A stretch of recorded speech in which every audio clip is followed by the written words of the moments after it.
Hello fellow humans and welcome back to another video. My name is Tash and you're hanging out with me today while we play The Sims 4 RagsTo Legacy Speed Build Makeover Edition. You can see here at the moment I was trying to make the sand pit be like a pit like the pergola area that we have, like the barbecue pit area, but it just wasn't working, so I decided instead to use terrain tools and lower it down so that it was like a small actual pit. I don't know why I did this, I just like levels when I'm landscaping. I think it looks better, and I thought it would be interesting, and I think it turned out okay, but you guys will have to let me know what you think. But yeah, a lot of what I'm doing is layering plants, taking objects from debug. I used a lot of debug items purely because they're free, so you can get a lot of variety and a lot of texture and all sorts of fun things like that without breaking the bank. So that was important because our family only had 13,000 simoleons to start with, so taking a mixture of paid for plants from buy menu and also free ones from debug, especially using them for like underneath the treehouse, for example, to layer and make it feel like almost like a jungle. Being that Yumiko really loves plants and that's kind of what her job is, I wanted it to feel lush and kind of overrun and full of colour, and kind of a lot but not too much. So I take a lot of different sized ground covers and plants and bushes and I layer them together to give colour and to give texture. And something else that I do a lot of is resizing of plants, and I know I've mentioned that in past videos, but sizing to different options makes it a lot easier. Here I found some debug vines that I was trying to hang from the porch, but they looked terrible, so I gave up on that. But I also decided that the front didn't look quite natural enough, so I went through and just added a few more bits and pieces to the front, like the front house where the climbing ivy is. And a lot of what I did with this was try and make it look more organic by adding in some different climbing plants and giving it a more of a rounded look going up to the top, and so it didn't look so, I don't know, so manufactured, I guess is the word. Yeah, and I like how it turned out. Honestly, I could do more work on it, but I guess we'll see how we go. I don't know. I feel, by the end of this video, I feel like the landscaping is pretty good. Other than the pergola, which we have the barbecue pit, which inside there needs to be decorated. Here, I tried to do like a plants all along. I don't know, I didn't really like it all the way. I ended up doing it at the back and sort of trying to blend it in with the surrounding area. I still don't know if I like it. You guys will have to let me know in the comments what you think, and if you think it worked well, because I don't know, it's a lot. That's kind of the theme for this whole landscaping, is it's a lot. I did so much, and honestly, like, I do like how it looks, but I honestly feel like maybe I went a bit overboard. So I'm curious to see what you guys think, and if you think that I need to take away some stuff or tone it down. But it does look finished, so I'm happy with that, like in that respect. Again, using more debug plants and using various colours and textures and sizes.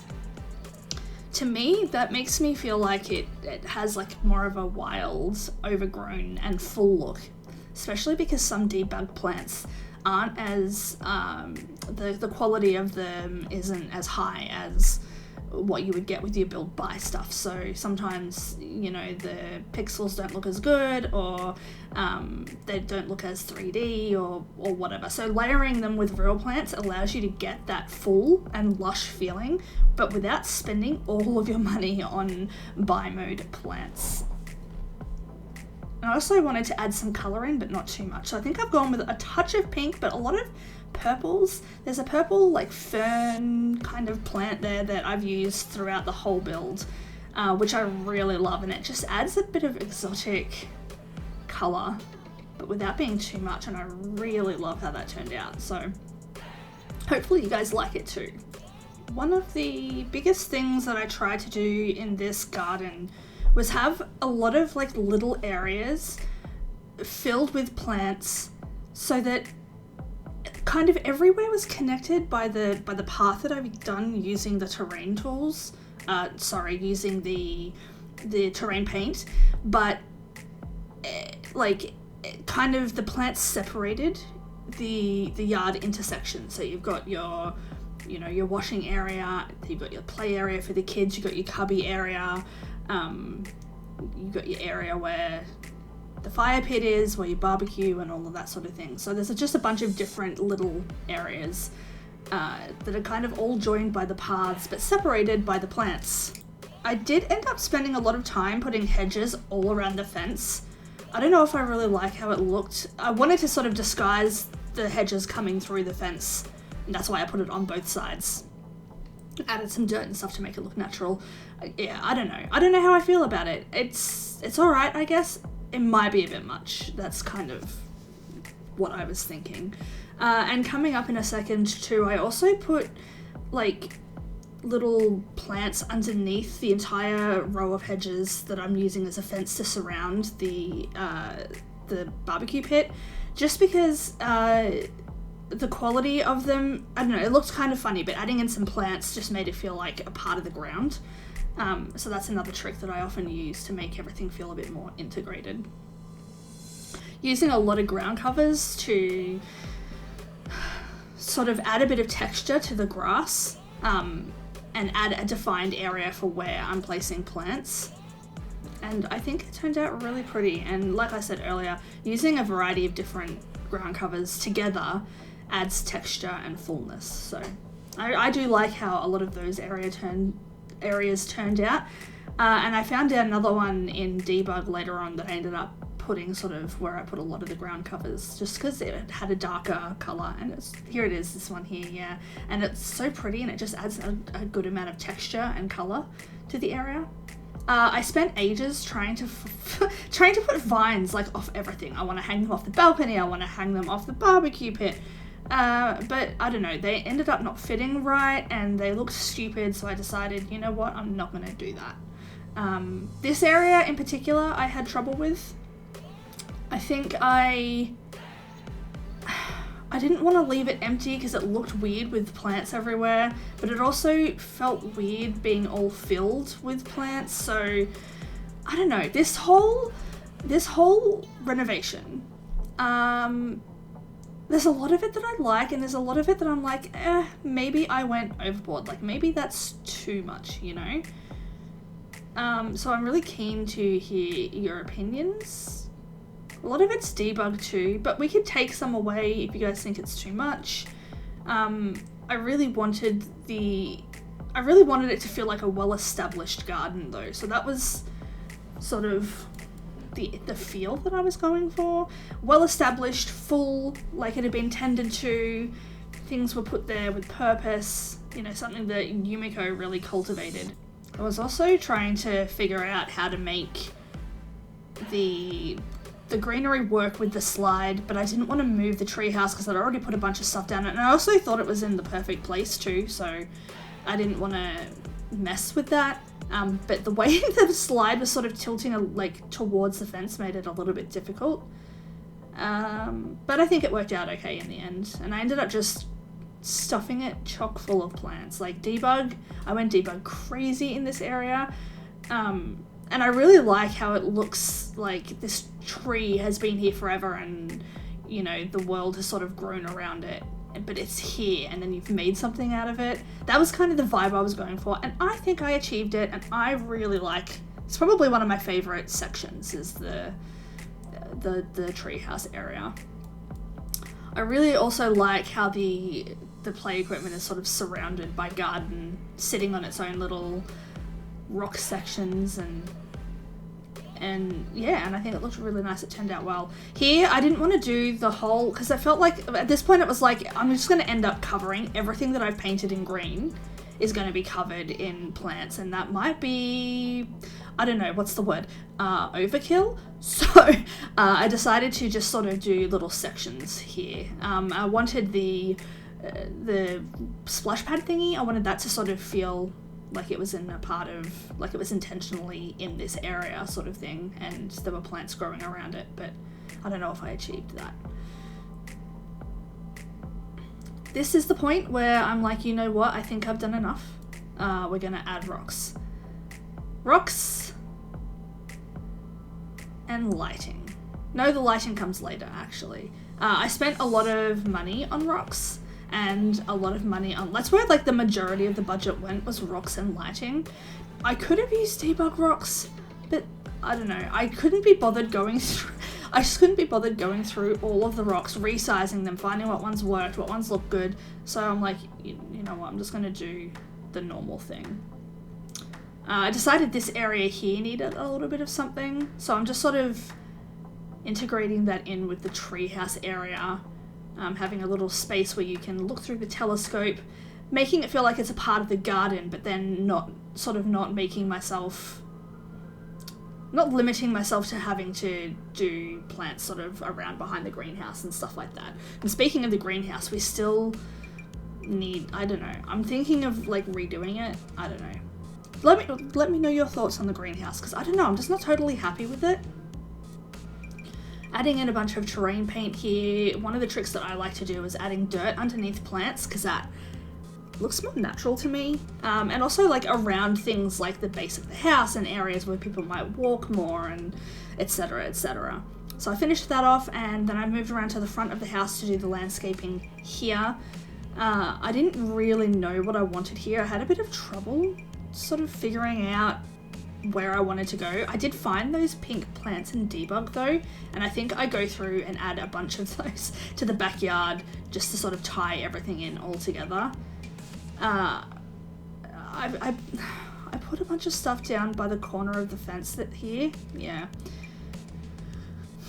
I don't know if I really needed to do that, and ended up, I did a lot, okay? I did so much. I did so much. And it might have been too much. But it is what it is. In the end, it does have the very full and lush feeling that I wanted, so there's that. Here I'm just sort of trying to tie in the backyard and the fence area, carry it through to the front so that, you know, I can tie it all in around the house. Different hedges, different size bushes. You can see here I'm sizing down things a lot, sizing up and sizing down to get the same things but in various sizes, and it adds height and variability. Is that a word? Variability? Variety? It could be, yeah, I don't know. Listen, words are hard, okay? Don't judge me. I decided to put a hedge along here as like a pseudo fence. I didn't need a fence because we have obviously one going around the property, but I wanted to give sort of like a feeling of a bit more cultivated and sort of closed off to the general public kind of thing. I actually really like how this turned out. I do think the front yard might be a little bit much, but I think it ends up looking really good. I really like the curved path, the debug pots that I've put out, and then the ground covers and stuff, all sort of winding around that path and tying into the hedges. And I just think it turned out really, really pretty. Using a lot of the same plants. I actually flick backwards and forwards between the backyard and the front yard to eyedropper tool plants so that I'm using sort of the same stuff everywhere, because while I want variety, and I also want consistency, so I want it to be a theme between the front and the back. So I go through and I grab a lot of things. And then often too, when I'm going through debug, I'm finding different plants and I'm like, oh, this could work. And then I'll, you know, be like, oh, I'll add that here, but I don't want just one, so I put it somewhere else. And then I'm like, well, it's out the front, so now it has to go out the back. So there's a lot of playing around in that respect. So I started with... yeah, this is where I'm going through and adding in rocks and spending all my money. So, yes. I started with 13,000 simoleons. And this took me 3 hours. 3 hours, you guys, because of who I am as a person. Now I think, adding in the lighting. This is where the majority of our budget went, was lighting and rocks, like I said earlier. But yeah, 3 hours it took me to record this After we finish with the lighting outside, we go upstairs and we renovate the parents' bedroom. So Casper and Yumiko's bedroom. I really love how their bedroom turned out, and it's not even necessarily like 100% finished. I wanted to do more, but we ran out of money because I spent it all on lighting. I'm like, every section needs to be beautifully lit. So yeah, you can see here we've moved into the parents' bedroom. I decided, because there's this big area near the door, that I wanted to do like a little seating area using some stuff from the basement pack. I love that plant. It's so pretty. Took me ages to decide what lamp to use. I kind of wanted to go with the maximalist lamp, but it was a bit much. But adding a fluffy rug, trying to decide what sort of coffee table I wanted. There's one from Batu that's actually really cute, but in the end I went with this one in a fun, sort of more neutral colour. I'm going kind of earthy for their bedroom, so we've got some blues and greens, some wood tones, neutral carpets, things like that, and then adding some clutter in. For me, clutter is the best way to add personality to a room, and it's why I love it so much.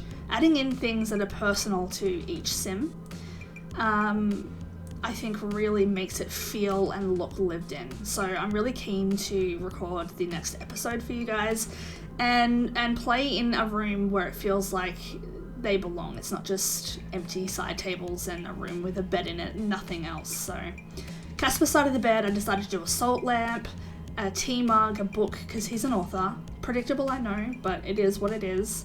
And a cute little plant. And on Yumiko's side, we've done a bunch of different candles and lights and a box of tissues, because she has triplets, so she probably cries a lot.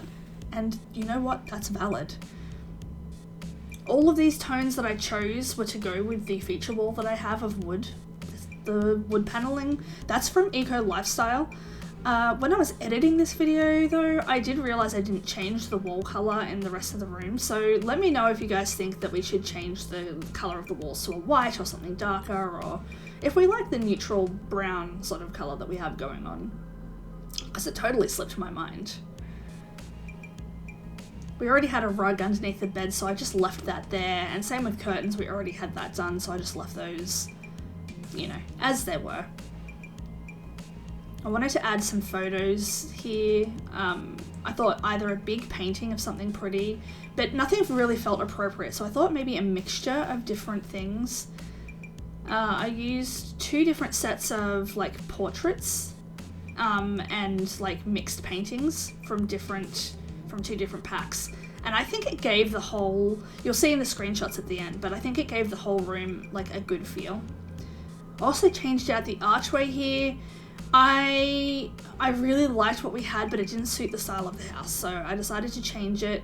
I think that's a Strangerville door archway, but it's really pretty. I also decided to add in some of the cabinetry from Dream Home Decorator. All in a neutral brown, but I just wanted to make it feel, I don't know, it's kind of full. And like you walk in and there's plenty of storage for everything that you might need. I had a bit of trouble with this section here in particular. Sometimes these cabinets don't want to, you can see here, they don't want to click in place. It's very weird. I ended up having to lift the whole thing up and put the last cabinets underneath to make them go from floor to ceiling, which I'm annoyed about that I had to do that, but I guess it is what it is. Also getting rid of the dresser here and putting an ottoman. I put it there so they had room to go into the room and use it, but in my head, like, they move it out into the middle of the room when they're getting dressed and putting on shoes and things like that, even though that's not like a real thing. Listen, I have entire worlds for my Sims. It's just me. We also give the bathroom a little makeover as well. It didn't need much. I already had a lot going on in there, but we've added a hand towel, and I do a lot of alt placing of objects. In here, I didn't get as many things as I wanted placed in the cabinets, so that's something that we'll probably do like going forward. When we get a bit more money again, we'll go through and add a little bit more clutter just so it feels really lived in and like it's a bathroom that gets used all the time. But I'm happy with like what we got in there, especially for the amount of money. Like we're low on money at this point. I used like some of the bathroom clutter stuff, sized down like the set of drawers and stuck that underneath into the cabinets. I really like that I have the Snowy Escape cabinets and the Dream Home Decorator cabinets sort of working together.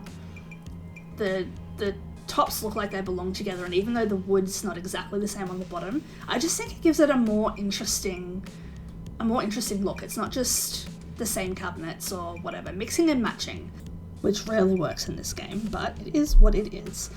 With all of that being said though, we're about to head into some screenshots, so thank you all so much for hanging out with me today while we played The Sims 4 RagsTo Legacy, and as always I will see you in the next video, and I hope you enjoy the screenshots of what we got done today.